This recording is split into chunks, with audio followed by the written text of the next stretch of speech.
yang orang ingat tentang diri kita. Terpujilah Tuhan kalau hidup kita berguna dan kita jadi berkat bagi orang lain. Amin. Amin. Hanya kita menjadi orang-orang yang berguna, menjadi penghiburan bagi orang lain. Yang ketiga,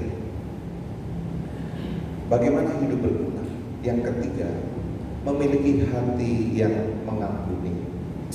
Sebetulnya ini poin utama dari kitab Filemon. Di dalam ayat 8 dan 9 dan ayat selanjutnya ya. Karena itu sekalipun di dalam Kristus aku mempunyai kebebasan penuh untuk memerintahkan kepadamu apa yang harus engkau lakukan, tetapi mengingat kasihmu itu lebih baik aku memintanya daripadamu. Aku Paulus yang sudah menjadi tua, lagi pula sekarang dipenjarakan karena Kristus Yesus. Ayat 10-11 sampai 12. Mengajukan permintaan kepadamu mengenai anakku yang kudapat selagi aku dalam penjara, yakni Onesimus. Dahulu memang dia tidak berguna bagimu, tetapi sekarang sangat berguna baik bagimu maupun bagiku. Dia kusuruh kembali kepadamu, dia yaitu buah hatiku.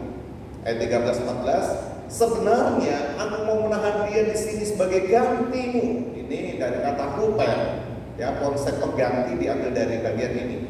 Untuk melayani aku selama aku dipenjarakan karena Injil, tetapi tanpa persetujuanmu aku tidak mau berbuat sesuatu, supaya yang baik itu jangan engkau lakukan seolah-olah dengan paksa, melainkan dengan sukarela. Haleluya. Jadi saudara yang dikasih Tuhan, Filemon ini punya seorang budak hamba yang bernama Onesimus. Onesimus ini mencuri di rumah Filemon, lalu melarikan diri pergi ke satu kota, maling milik tuannya. Tetapi sayang, dalam perjalanan Onesimus ini melarikan diri, dia ditangkap oleh tentara Roma. Atas perkenanan Tuhan, dia dijebloskan ke dalam penjara dan satu sel dengan Paulus. Lalu Paulus melayani Onesimus ini.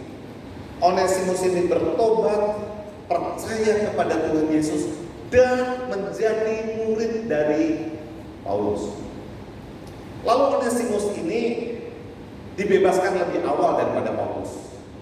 Tapi dia takut mau pulang ke rumah Filemon. Wajar ketakutannya. Mengapa? Oleh karena hukum saat itu, seorang budak yang mencuri dan melarikan diri, maka tuannya boleh melakukan apa saja kepada budak itu apabila tertangkap. Bahkan membunuhnya pun diizinkan. Itulah sebabnya Onesimus takut. Tapi Paulus menjamin Onesimus untuk kembali kepada tuannya, Filemon. Dengan cara pertama, Paulus menulis surat ini.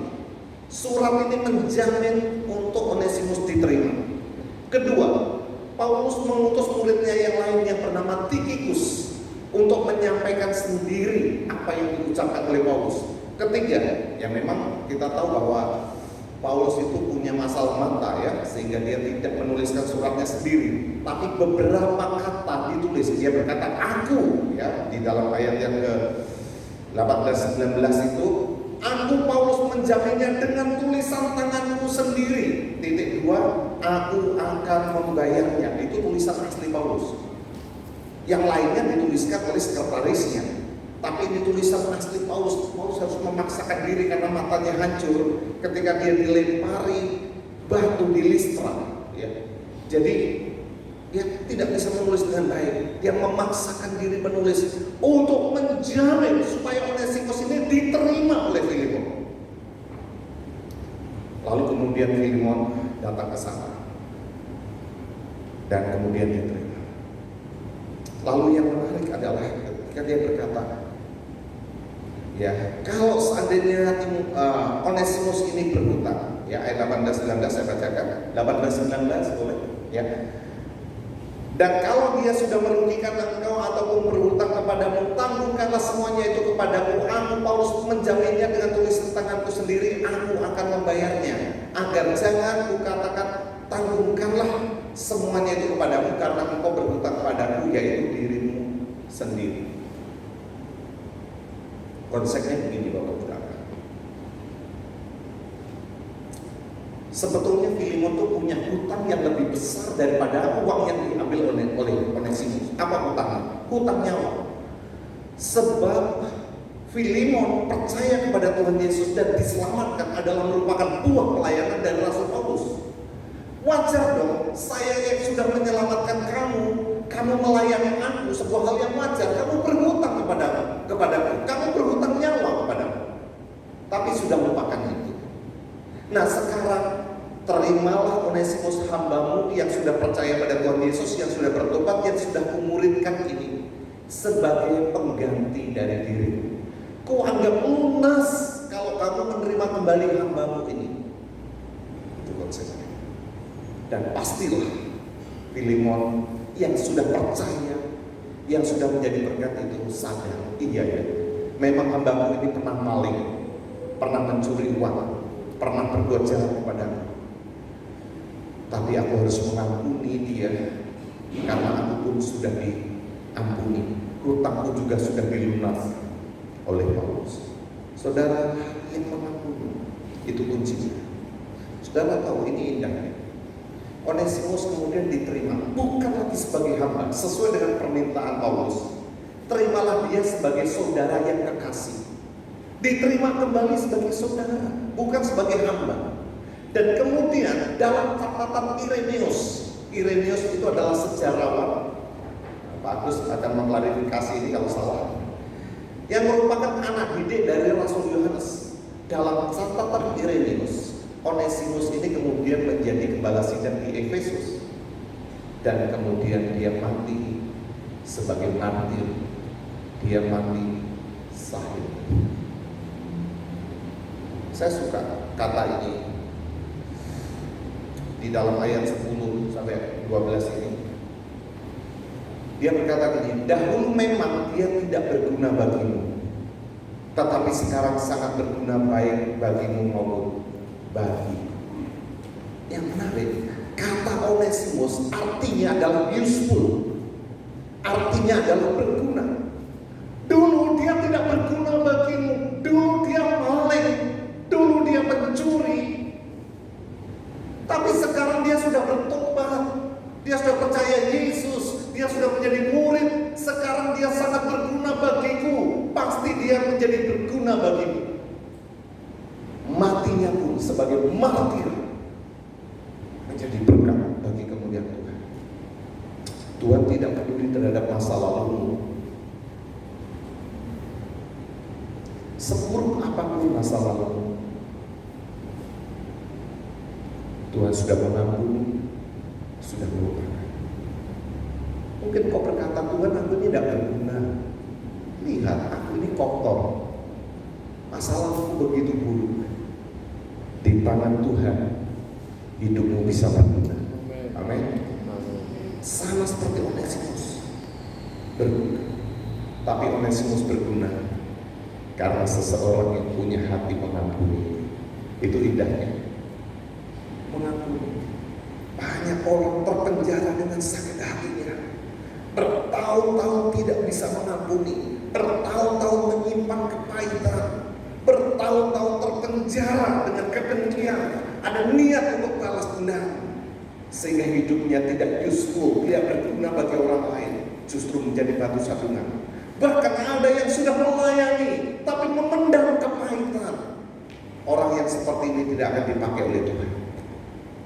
Masih ingatkah kita dengan sebuah peristiwa yang sangat indah, Abraham ketika dia mau memilih tanah, gara-gara gembalanya bertengkar dengan Lot, dia kalah. Sudah kamu dulu yang pilih, kemudian aku.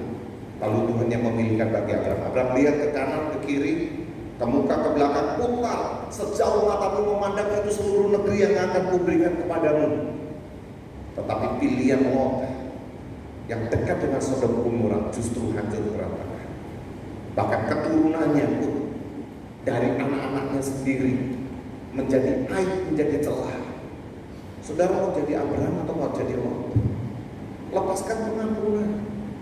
Pernah dirugikan, oke, release, let go. Sudah, aku mengampuni, aku melepaskan, aku tidak sakit hati, sudah, aku melupakan semuanya.